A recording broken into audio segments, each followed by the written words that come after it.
in shadow drawing with Ms. Boley. This is part 2.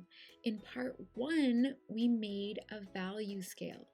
And now we're going to draw a pumpkin. We're going to be using a reference image to draw from. All right, why are we doing this? Well, we're trying to build our drawing skills. So we're trying to add to our toolbox when we see something that we want to draw. We're adding to the different techniques that we know in order to make more realistic looking images, so more three-dimensional looking images. And I'm going to show you a new way of drawing that you probably haven't tried before. And so we're going to just experiment and learn something different and something new. Okay, so just some words that we've kind of touched on these before. So shadows. So a shadow is where you're seeing the arrows here. So the areas that are darker in value. Okay, so here we see some shadows. And then we called this a reflection because it's light reflecting off of the pumpkin surface. But I'm going to also be calling it a highlight. So a highlight in art is where there is a light value. And it's basically the parts of the object where light is reflecting off. And it's creating a really, really bright area. Okay, so shadow and highlight. So what are we going to need? So we're going to use our visual journal. We're going to use the same page that we drew our value scale. If you don't have your visual journal, no worries. You can just use a sheet of paper. You're going to need a pencil and an eraser. We really do need the eraser because it's going to be how we're going to make the light values. You can have a Q-tip for blending, which is optional. If you don't have Q-tips, that's no problem. You can use your finger, or you can use a paper towel wrapped around your finger, or you can just not use anything. And then I'm going to use masking tape in my drawing. And that's how I'm going to get those crisp edges around my drawing. If you don't have masking tape, it is optional. And if you're just using a regular sheet of computer paper, I do not recommend using masking tape because the masking tape will probably get stuck onto your paper and you won't be able to peel it off. So those are the supplies that you will need. All right, remember we made this value scale in the previous video and we want our drawings to have all of those values. So from very dark all the way to the very light of the paper. So let's get started. Okay, so remember masking tape is optional, but if you are going to use it, this is what you will do.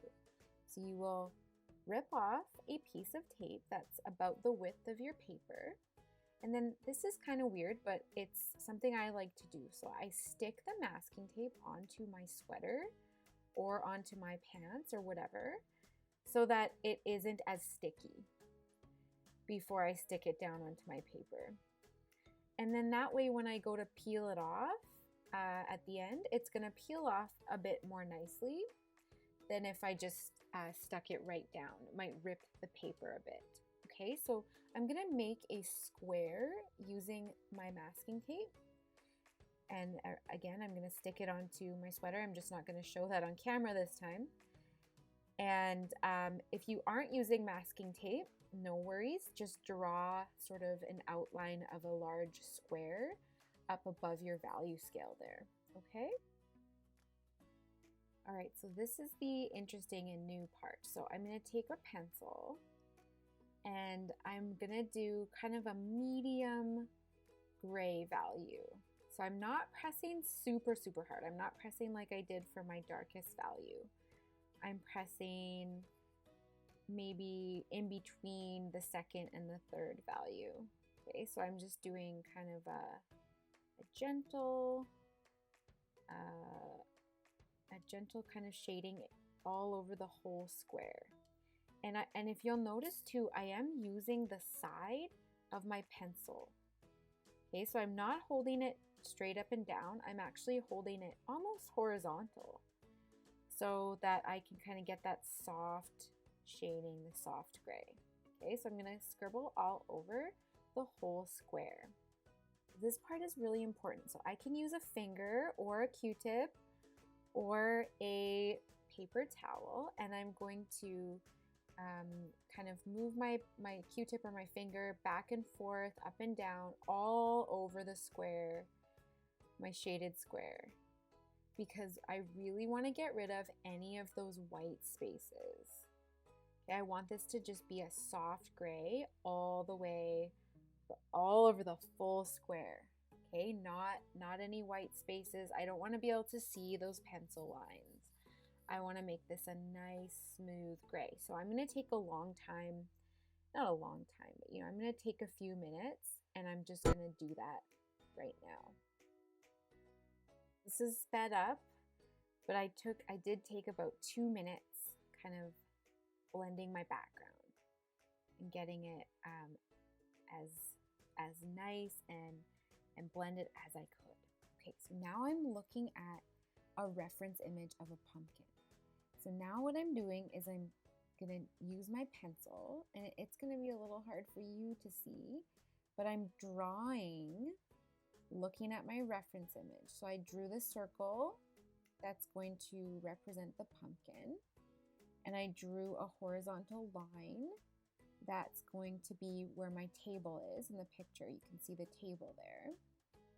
I'm gonna draw the pumpkin stem. So I'm basically kind of I'm looking carefully, just like we did with our contour drawings. I'm looking carefully, and I'm using my pencil to draw some lines to show me where the things in the picture are on my drawing. Okay, so I'm drawing the lines on the stem. I see there's some bumps on the stem, and pumpkins do have those little bumps. So I'm going to draw those in as well.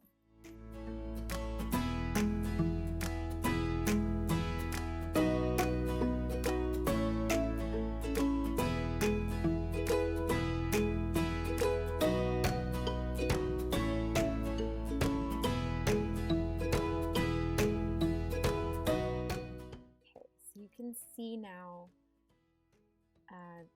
my line drawing, my contour drawing, right? So I draw the outlines of what I see in the picture onto my gray shaded background. All right, now I'm going to use my eraser, and I'm going to draw with my eraser. So I'm looking at the picture, I'm looking at the reference image, and I'm looking for the areas that are the light value, so the very white of the paper. Okay, and I'm going to use my eraser, and I'm just going to erase those areas. And the rest of my drawing will remain that middle gray that I did my full background. Okay, so I'm erasing the table area. So erasing on the wall area behind the pumpkin. And it kind of has like a bright light area, and then it fades into a darker area. So this is where I can switch over to a different tool, and I can use a Q-tip to blend. So it's going from light to middle gray there, and I can blend with my Q-tip. All right, so I've also noticed that there's some light areas along the pumpkin stem, and also on the top of the pumpkin. Remember that highlight that I was showing in the beginning of the video? So I'm basically using my eyes, and I'm looking everywhere that I can see the highlights, the really light areas, and I'm using my eraser to erase those areas so that they're bright white.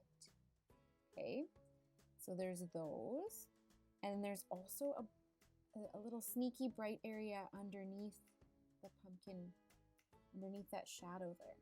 Okay, so now I have all of my super light values. So now what I'm going to do is I'm going to look for my dark values where is the darkest value on this picture? And I'm going to use my pencil and I'm going to color in those dark areas. So I kind of have to like figure out exactly where the dark areas are and draw them in, and then I kind of shade them in, and then I can use my Q-tip to blend them out as well. So I'm now being a detective, looking for the dark values, figuring out where to add those in.